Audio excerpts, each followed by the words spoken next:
In other world news, an AIDS patient is apparently free of HIV after receiving a bone marrow transplant during leukemia treatment. He received stem cells from a donor with genetic mutation, making him immune to HIV.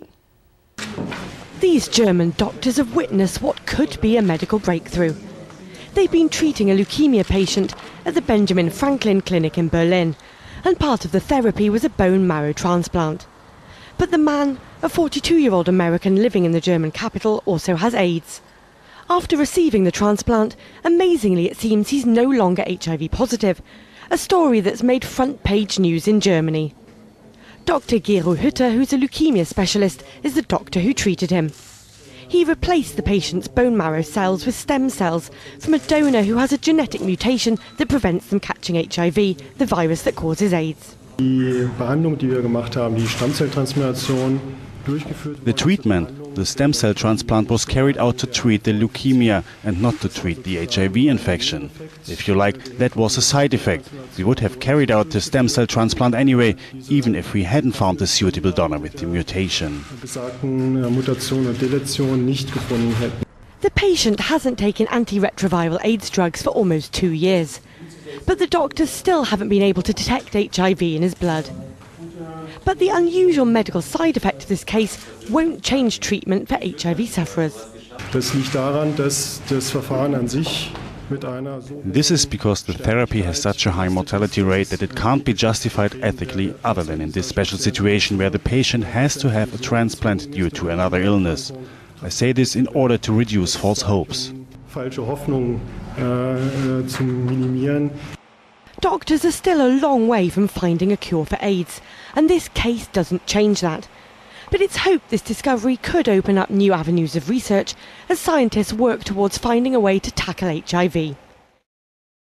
Hola a todos, el video que acaban de ver es una noticia hasta cierto punto muy buena por parte de la ciencia. Déjenles cuento algo sobre este caso. Así es, un hombre ha sido declarado como curado del VIH-Sida ya que en su organismo no hay rastro del dichoso virus que ha jodido a muchos humanos desde la década de 1980. Este hombre suertudo se llama Timothy Ray Brown, también conocido como el paciente de Berlín.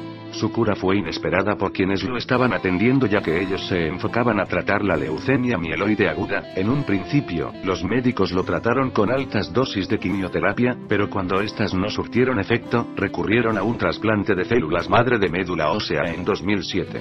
Esa persona, el donante, tiene una extraña mutación genética la cual lo hace a él resistente a la infección por parte del VIH de forma natural. Este tipo de personas son muy escasas en el planeta si las comparamos con el número de personas quienes no tienen ese gran privilegio de ser resistentes al virus. Esa extraña mutación en este caso consiste en no tener CCR5 ya que le es necesario al VIH como estación de acoplamiento para poder así entrar a las células. El caso fue dado a conocer por primera vez en una conferencia celebrada en Boston en 2008 entre miembros de la comunidad científica y los médicos de Berlín. Posteriormente publicaron la historia clínica detallada en la revista New England Journal of Medicine, en febrero de 2009. El anuncio a las masas se lleva a cabo ahora, a través del periódico Blood, la cual es una publicación de la Sociedad Estadounidense de Hematología. Tras presentar un informe de seguimiento del paciente, con el que ya pueden concluir definitivamente que ahora se sabe que la curación de la infección por el VIH se ha logrado en este paciente. Cabe mencionar que el trasplante también lo curó de la leucemia.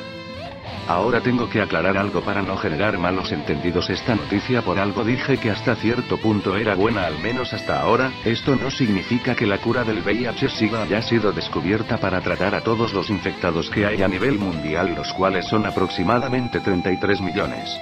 Porque este tratamiento no es aplicable para toda la gente, es sumamente riesgoso, tiene un alto porcentaje de defunción. Ahora les menciono lo que complica al tratamiento. 1. Las posibilidades de encontrar un donador de médula ósea con 2 copias de esta mutación genética para cada uno de los 33 millones de personas que viven con VIH-Sida en todo el mundo no es realista, porque solo el 1% de los caucásicos y el 0% de los afroamericanos o asiáticos tienen esta mutación genética en particular. 2. Los trasplantes de médula ósea son peligrosos para los pacientes. Antes de poder recibir las células madre donadas que reemplazarán a las suyas propias, deben someterse a fuertes quimioterapias para destruir su propia médula ósea, dejándolos carentes de un sistema inmunológico para combatir cualquier enfermedad, hasta que la médula ósea trasplantada pueda crear nuevas células sanguíneas. Los pacientes corren el riesgo de rechazar las nuevas células, lo que significa que deberían tomar medicamentos inmunosupresores por el resto de su vida. 3. Los trasplantes de médula ósea son muy costosos y no son una opción para muchas personas que viven con esta enfermedad en todo el mundo. 4. Un tercio de los pacientes a los que se les trasplanta médula ósea mueren en la actualidad. Este fascinante avance científico tiene su lado amargo, como pueden ver. Lo único que me parece alentador es que ahora sabemos que el virus del VIH puede ser eliminado, no es algo indestructible o como una maldición sobrenatural.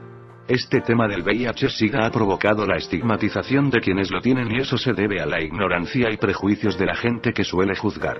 Antes de continuar, recuerdo también para quienes no lo sepan que mis canales son no solo de divulgación científica sino también de ateísmo.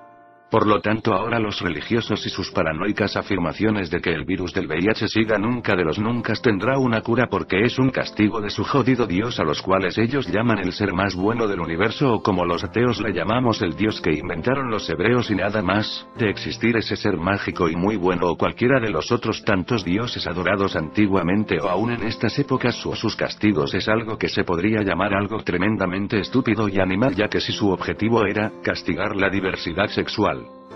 Primero, ha de odiar tremendamente al pobre continente africano y sus gentes, muchas de ellas desnutridas para colmo, ya que aproximadamente cuenta con 22,5 millones o 2/3 de todos los infectados a nivel mundial son de dicho continente. Segundo, los niños, incluyendo bebés, millones, nacen malditos por su creador o como algunos a cada rato joden diciendo diseñador inteligente.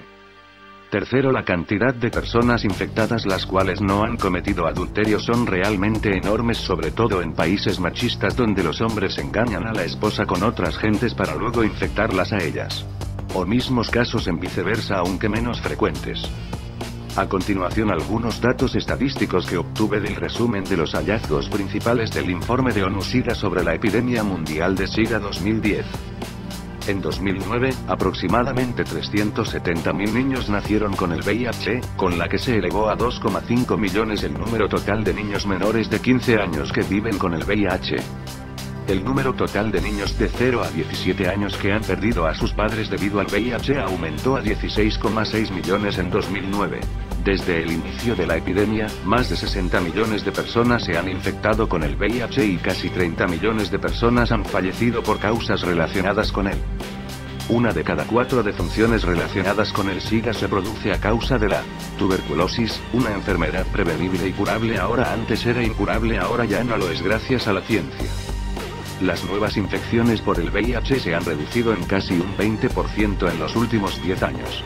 Gracias a los métodos de prevención y a la educación.